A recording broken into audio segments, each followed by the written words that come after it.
ब्रेकनंतर एक महत्त्वाची बातमी पाहूयात। गडचिरोलीत पोलीस अंमलदारांसाठी 26,000 अर्ज काढण्यात आले। यात 744 पदांसाठी 26,000 उमेदवारांची तयारी आहे। 11 फेब्रुवारीपासून शारीरिक क्षमता चाचणी सुरू होणार आहे। तरुणांचा भल्या पहाटे जिल्हा स्टेडियमवर सराव देखील सुरू आहे। पोलीस अंमलदार पदासाठी सराव करणाऱ्या तरुणांशी बातचीत केली आहे आमचे प्रतिनिधी मनोज ताजने यांनी। पोलीस भरतीसाठी मोठ्या प्रमाणावरती तयारी केली जात आहे। शेकडो बेरोजगार युवक युवती जे आहे ते या जिल्हा स्टेडियमच्या मैदानामध्ये शारीरिक क्षमता चाचणीची प्रॅक्टिस करतायत। काय काय प्रॅक्टिस तुम्ही घेताय? जे पोलीस भरतीचे इव्हेंट आहेत, जे मुलांसाठी 1600 मीटर, मुलींसाठी 800 मीटर, घोडाफेक आणि 100 मीटर, हे तिन्ही इव्हेंट घेतो। एकच ग्राउंड आहे आणि सर्व मुलं नाही का इथंच प्रॅक्टिस करतात। बहुत सारे अडचणी होतात मुलांना, इथं ग्राउंड व्यवस्थित नाही।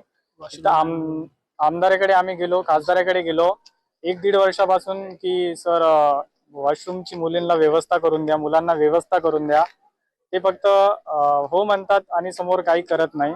कोणकोणत्या प्रकारची प्रॅक्टिस तुम्ही या ठिकाणी करताय? रनिंग, घोडाफेक, 100 मीटरची, 800 मीटरची प्रिंटा वगैरे घेतात, टायमिंग काढतात सर। 2 वर्ष झाले फॉरेस्ट भरती सुद्धा नाही निघाल्या, मागे निघाली होती पण आता पेशा कायद्यामुळे नाही का, आणि त्याच्यामध्ये कसं बाहेर जे अदर जिल्ह्याचे आहे ना तेच जास्त लागले। गडचिरोली जिल्ह्यात फक्त मोजकून 2 जण लागले, 2-4 जण फक्त। आमचं असं म्हणणं आहे की स्थानिक भरती झाली पाहिजे, फॉरेस्ट भरती सुद्धा, असं आमचं म्हणणं आहे।